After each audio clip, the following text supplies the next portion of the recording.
জীবনের সবচেয়ে কষ্টের জিনিস কি জানেন? অপরচুনিটি না পাওয়া না। সবচেয়ে কষ্টের বিষয় হলো অপরচুনিটি আপনার কাছে এসেছিল।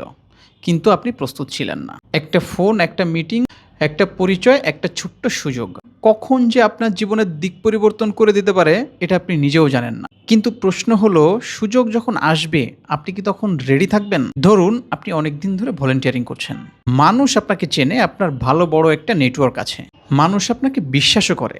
একদিন আপনাকে একজন বলল, আমার একটা প্রজেক্ট আছে, তুমি কি প্রজেক্টের দায়িত্ব নিতে পারবে? এটাই সেই মুহূর্ত যার জন্য আপনি অনেকদিন ধরে অপেক্ষা করছিলেন। কিন্তু আপনি যদি বলেন, আমি আসলে এই কাজটা আগে কখনো করি নাই, আমি আসলে প্রস্তুত না, আমার আসলে এই বিষয়ে স্কিল নাই, তাহলে অপরচুনিটি আপনার সামনে দাঁড়িয়ে থেকেও অন্য কারো কাছে চলে যাবে। এখানে একটা কঠিন সত্য আছে, অপরচুনিটি সবসময় প্রস্তুত মানুষের জন্য অপেক্ষা করে না। অপরচুনিটি সে হঠাৎ করে, কখনো একটা ফোন কলে, কখনো একটা মানুষের মাধ্যমে, আবার কখনো একটা নতুন জায়গা থেকে, যেটা আপনি কল্পনাও করেননি। তাই অপরচুনিটি আসার পর প্রস্তুতি নেওয়ার সময় অনেক সময় পাওয়া যায় না। তাই প্রস্তুতি নিতে হবে অপরচুনিটি আসার আগে। তাহলে নিজেকে কিভাবে রেডি করবেন সেটা ভাবছেন তো? মাত্র ৩টা জিনিস মনে রাখেন। ১ নম্বরে স্কিল তৈরি করুন। আপনি যে ধরনের অপরচুনিটি চান তার জন্য প্রয়োজনীয় স্কিল আগে থেকেই শিখে রাখুন। কারণ শুধু আগ্রহ থাকলেই হবে না, আপনার কাজ করার সক্ষমতাও থাকতে হবে। ২ নাম্বার, নিজের কাজের প্রমাণ তৈরি করুন।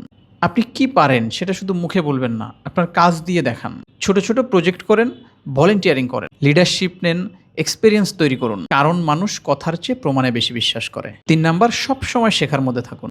যে মানুষ মনে করে আমি সব জানি, তার গ্রোথ কিন্তু সেখানেই শেষ। আর যে মানুষ প্রতিদিন শেখে, তার জন্য নতুন অপরচুনিটি তৈরি হতে থাকে।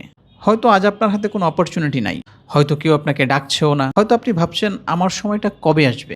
মনে রাখবেন, আজকের এই সময়টা শুধুমাত্র আপনার অপেক্ষার সময় না, এইটা আপনার প্রিপারেশনের সময়। কারণ আগামীকালকের অপরচুনিটি আজকের প্রস্তুতি দিয়েই ধরা হয়। শুধু সুযোগের জন্য বসে থাকবে না, নিজেকে এমনভাবে প্রস্তুত করুন যেন সুযোগ আসলে আপনাকে দ্বিতীয়বার ভাবতে না হয়। আপনি তখন শুধু বলবেন, ইয়েস, আই অ্যাম রেডি। কারণ অপরচুনিটি আসার আগে আপনার দরজায় কড়া নেড়ে আসবে না, কিন্তু প্রিপারেশন আপনাকে সেই দরজা খোলার সাহস দেয়। তাই আজই প্রস্তুতি নিন, আগামীকালকের অপরচুনিটি আপনার জন্যও হতে পারে।